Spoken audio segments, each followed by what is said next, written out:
Good morning, everyone, and welcome to another episode of Coffee with the Critters. I have just one quick announcement to make this morning, right after I introduce myself. Um, my name is Laura Joseph, owner of the Animal Behavior Center, and I'm a professional animal trainer and owner of the Animal Behavior Center. And each week we take a look at animal behavior, training, enrichment, and the science behind why animals do what they do. And for more than 20 years, I've worked across species from parrots to wolves to giraffes, reptiles, using applied behavior analysis to better understand behavior and improve communication between animals and the people that care for them. Because behavior is happening all the time, whether we understand it or not. And before we begin, I wanted to take a quick moment to recognize Memorial Day. Today is a day we remember and honor the men and women who lost their lives in service to this country. And I am dedicating this morning's episode of Coffee with the Critters to my brother Vince, who was a captain in the Army. And I am grateful for the freedoms of their sacrifice made everything possible. So, with that being said, if you want to find out more information about Coffee with the Critters, the Animal Behavior Center, you can go to our website, theanimalbehaviorcenter.com. There you will find all of our services. And you can also email me at Laura, Lara, at theanimalbehaviorcenter.com. You will also see a contact form on our website. And this past week, we had one of our ambassador animals, Rico, turned 24 on, I believe it was Thursday. And I spent the whole day with him, with a lot of the animals. There's Rico on the left, Coco on the right, those that are following the work that we're doing. I put right now I'm currently training both of them to get closer together. They have never had physical contact with each other, but why not? We know that studies show that one of the most complex forms of enrichment is social complexity. I know this for a fact. I see it all the time. But without further ado, let's go ahead and dive in, because today's topic is about, I wanted it to be a Q&A, because the past 2 weeks we've been talking about behavior from a very specific perspective. The first 2 weeks ago, we talked about if we can't describe it, we can't change it. And then last week, we talked about how labels limit our progress, because labels like stubborn, dominant, jealous, aggressive, anxious, they don't actually tell us what behavior is occurring. And if we can't identify observable behavior, we can't build an effective plan to change that behavior. And last week, I submitted a link to a Google form for you to answer your question, for you to ask a question and to receive the paper that I had written, a very in-depth paper. Many of you submitted questions through the Google form to receive the article I wrote, and I did go through those questions, and today I want to answer one because it perfectly demonstrates why labels can help keep us on track. One question asked was, my animal is stubborn. Why do they do the behavior sometimes but completely ignore me other times? First, let's remove the label. Stubborn. Stubborn is not an observable behavior. What we're actually describing is inconsistent responding from the animal.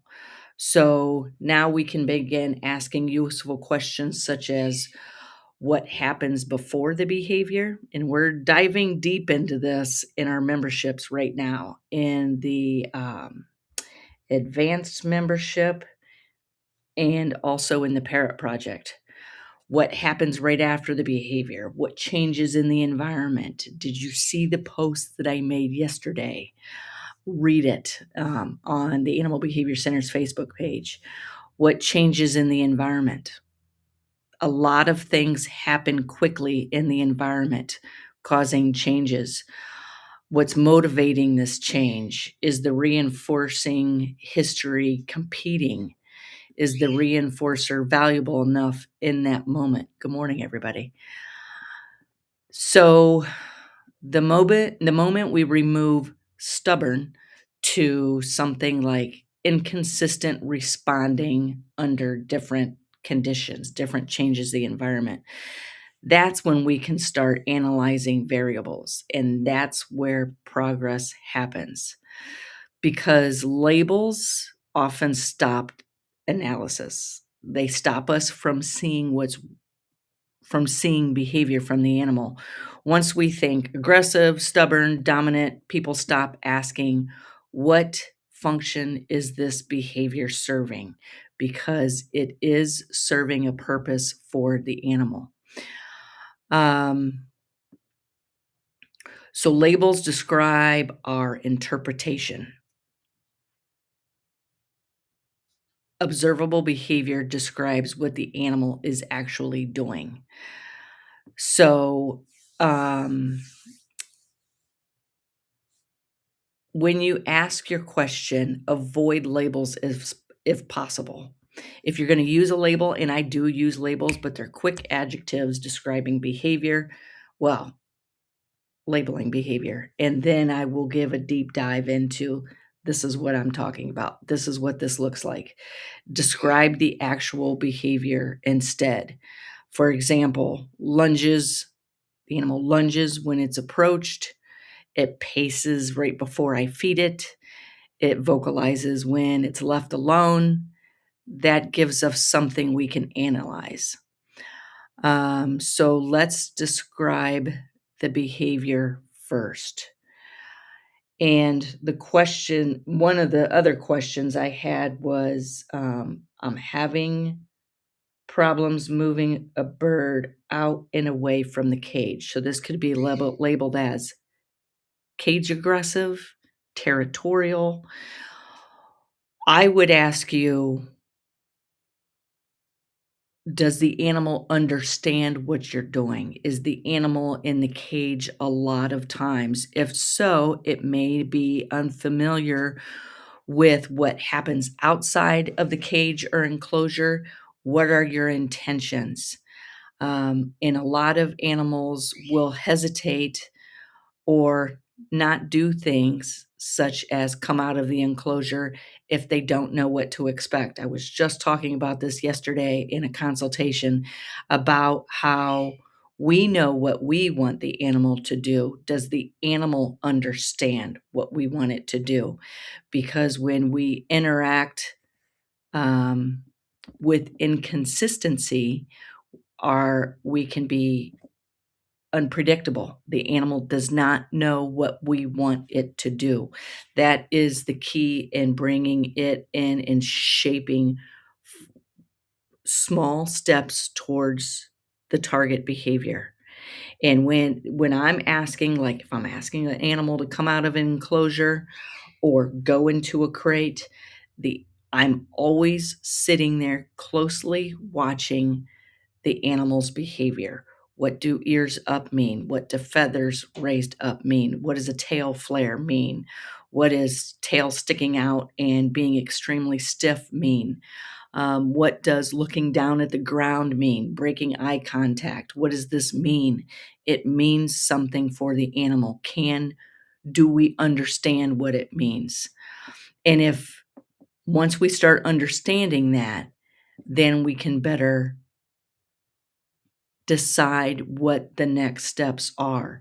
And When I'm working with the animal always has the option to tell me it's not comfortable. And the key is identifying that the animal is telling us it's not comfortable. So, if this way of analyzing behavior changes how you see your animals, this is exactly the kind of work that we do inside the memberships. We focus on observing behavior, identifying the function, the reinforcement, practical application across species, and you can learn more by looking at our website, theanimalbehaviorcenter.com. So, the more precisely we describe behavior, the more effectively we can change it. Animals are always telling us what they've learned. Our job is to understand why, because when we know better, we do better. And next week, we are going to have a cocktails with the critters inside the memberships where we're going to bring all the members together and go live with a 1 hour live stream group discussion within Zoom. And with that being said, don't forget, our Coffee with the Critters is now a podcast that you can find wherever you listen to your podcast. And I want to thank you, and I hope everybody has a fabulous Memorial Day weekend.